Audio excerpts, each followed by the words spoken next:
welcome to North Carolina Living. Appreciate you tuning in to our channel. We spend a lot of time outdoors. A lot of times we're in the mountains, hiking around in the beautiful North Carolina mountains, or we're spending time out in our garden in the backyard. And we're trying to create a beautiful landscape here. I'm out here working all the time. Today it's a beautiful spring morning and the birds are singing, the sun is shining, and I'd had a couple ideas today of some things I had laying around that I needed to use, and I was trying to find, kind of an interesting way to use some of the scrap material that I had left to create a little bit of different dynamics in the garden. I wanted to show you a couple of things that I had going on today. I think they turned out pretty cool. I'll just show you the progress on one of them and then show you what the others turned out to be. But I appreciate you tuning in, so let's check it out.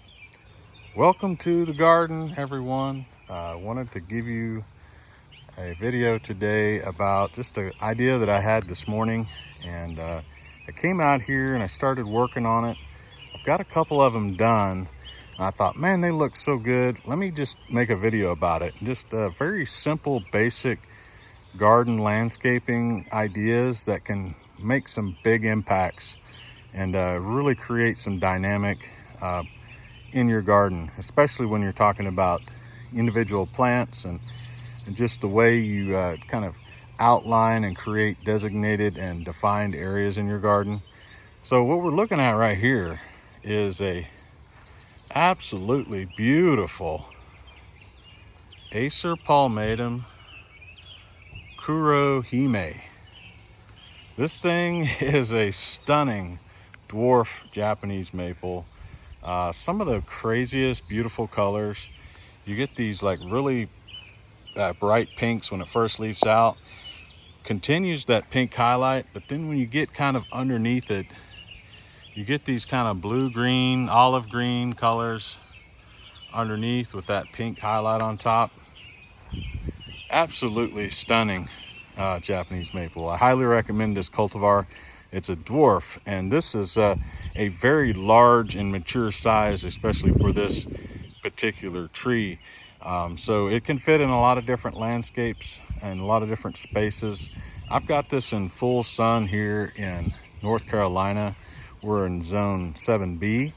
It's handling it like a champ. Really enhances the color on that too, the more sun you give it. But one of the things I've been getting to the point of, now that I have a ton of stuff planted, is I need to start mulching around each of my trees and creating different bedded areas. My plan is that not each tree would be individually mulched, but there would be sections and beds created with groupings of trees. But then there would be a few trees that I would like to mulch individually so they kind of stand out on their own. And this is definitely one of them. So I had some leftover stone from a fire pit idea, and I think I have enough. I just have a few here for the video. I think I have enough to create a nice ring around this beautiful dwarf Japanese maple, kurohime.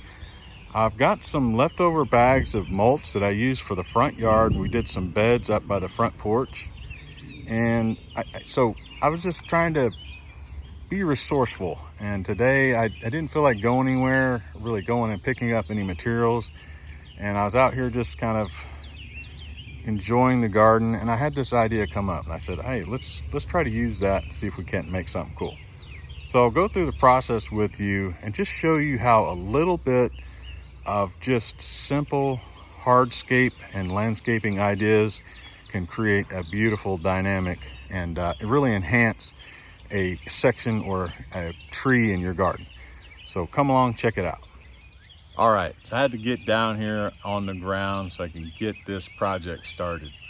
The first thing I'm going to do is really get into that circular position around the tree out to about the drip line of the tree and really weed it really well. I want to try to fight back a lot of that grass and weeds that are kind of creeping up towards the base of the tree. They take a lot of the moisture in the ground out, and it kind of competes in root systems with the Japanese maples. Japanese maples have a very shallow root system, so you kind of want to try to keep that grass and weed away from the base of it, at least in that drip line area, because you know there's going to be a lot of competition for the moisture that the tree needs.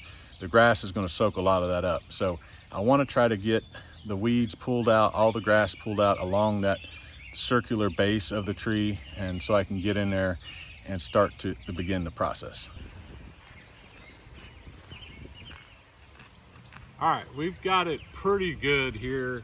I wanted to get the weeds pulled out as many as I could. It doesn't have to be completely perfect. The mulch will shade that out and start killing off those weeds. But I wanted to pull the majority of them out. But we're about ready to start lining up the stone around this beautiful tree. And I think I have enough stone left over to complete this circle. I may have to adjust how wide this circle is depending on what my stones wind up being as far as the circular size.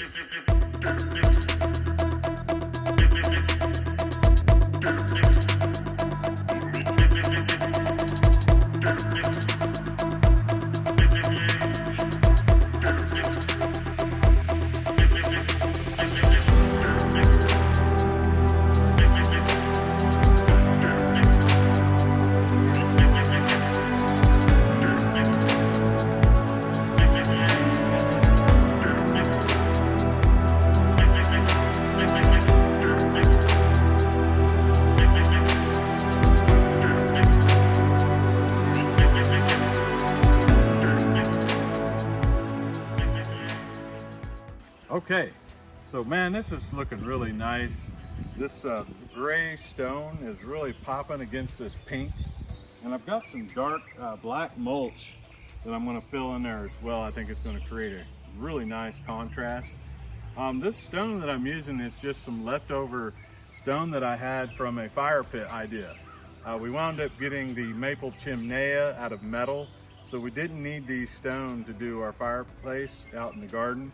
And so now I was like, man, I think I got a cool idea for it.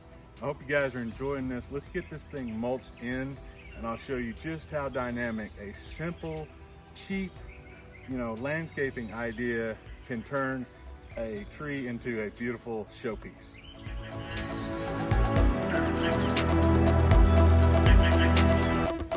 Woo! Man, I'm telling you, this thing is looking even more beautiful than it did before. There's just a little bit of extra something that makes it stand apart now. And I really needed to get this tree mulched in. I had mulched it last year, but the weeds had taken back over that mulch, and it was past due time to get this thing mulched in so that it could really have a beautiful growing season. Spring is in full swing, and I can't wait to just watch this thing take off this year and really put on a show. It's already putting on a show right now, and I think this just accentuates all these beautiful colors and characteristics of this Japanese maple. I got Mr. Turtle here hanging out with me. I hope you guys enjoyed this video today. I wanted to share a few simple garden landscape techniques and ideas that create a dynamic presence in your garden. All right, so we just finished up with the Acer palmatum Kurohime. This thing is looking sweet right now in the garden. That little accent of the stone and mulch really made this thing pop. I'll show the other ones that I got finished earlier. Come over here and check this out. This is a beautiful dwarf Japanese maple. This is Acer palmatum Red Panda. Just a little bit of stone and that dark mulch making that beautiful pink-red color just pop right here in the garden. I really needed to get this one done because I wanted to protect this cultivar. This is a rare one right here, Acer palmatum Red Panda. Now, I've got another one right over here I did earlier. Come check it out.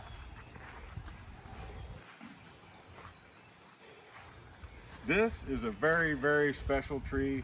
This is Acer shirasawanum sensu. A beautiful upright. It's got a nice leaf that's kind of a matsumure style. Beautiful shape on this one too. I really love it, and I needed to get this one mulched in too because this is a feature plant. I've got this one in a good size compared to some of the others I have in my garden. So adding that nice little stone ring in the mulch really made this stand out.